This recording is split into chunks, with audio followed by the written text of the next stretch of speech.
Hey everyone, it's Jillian here, your neighborhood dietitian, and I'm coming in today to talk to you about the number one reason why you have not stuck to a diet plan faithfully.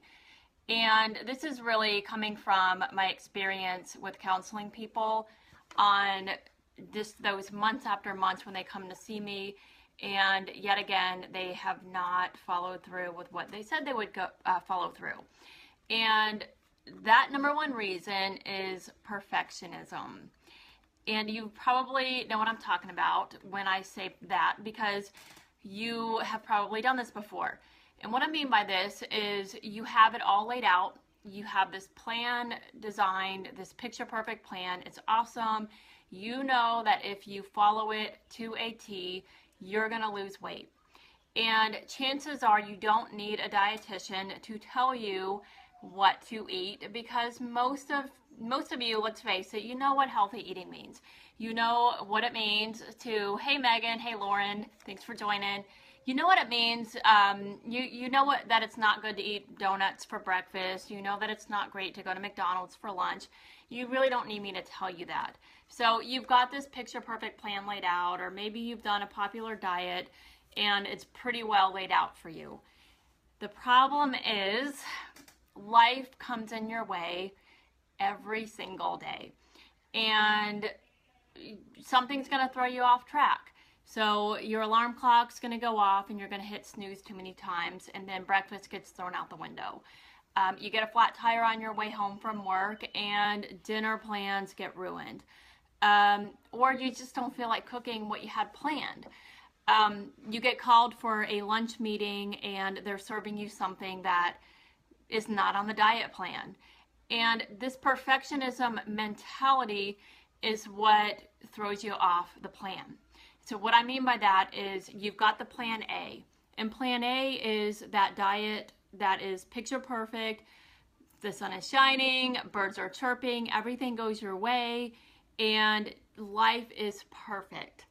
So, you can think about how often does that actually happen?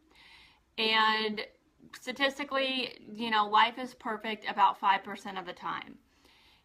So that is really why people fall off track, is because they're expecting that 5% of the time to happen 100% of the time. And when it doesn't, you miss breakfast, and then you say, well, this day's a loss, so I might as well just throw it out the window and I'll start again tomorrow. And the problem is that tomorrow turns into another day that doesn't work, that's not picture perfect. So it's a plan B that you have to come up with. What is plan B? Because that's reality. Plan B is what happens 90% of the time. So you've got your plan that you really want to do, but then you need plan B, which is reality.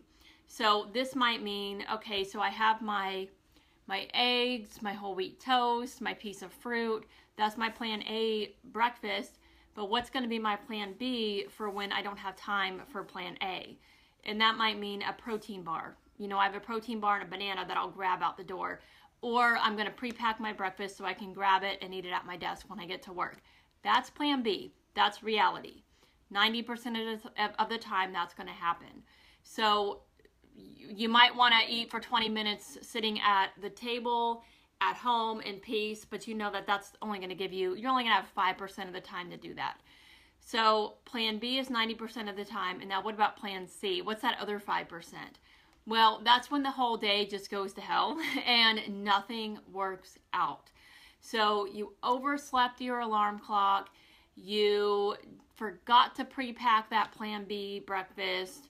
You got called into a work meeting and they're serving McDonald's for lunch. And then you also got a flat tire on your way home, and it took them 2 hours to get to you to help you. AAA just, they didn't know where to find you.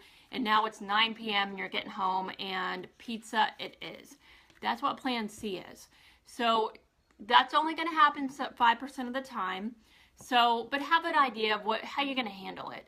Whether it's just some backup measures so you don't stress eat a whole box of, cookies when you get home. Maybe just a plan for a little bit longer exercise the next day. Maybe if you did find yourself, let's say McDonald's, I'm probably exaggerating there, but you'll just eat the burger and not the fries. You'll choose a diet soda. Pizza's coming, you're just going to have one salad or one slice and a salad. You know, just some backup plans. What would you do if you found yourself in these situations, so that you don't just decide that this diet ain't going to work and I'm just not going to do it anymore and I'm destined to never lose weight. So that's my tip today. I do have more tips on this. That is, some of you are already signed up for it and you are probably have received that today. Complete 7-day guide for you, and just some more information on how you really structure this plan A, B, and C.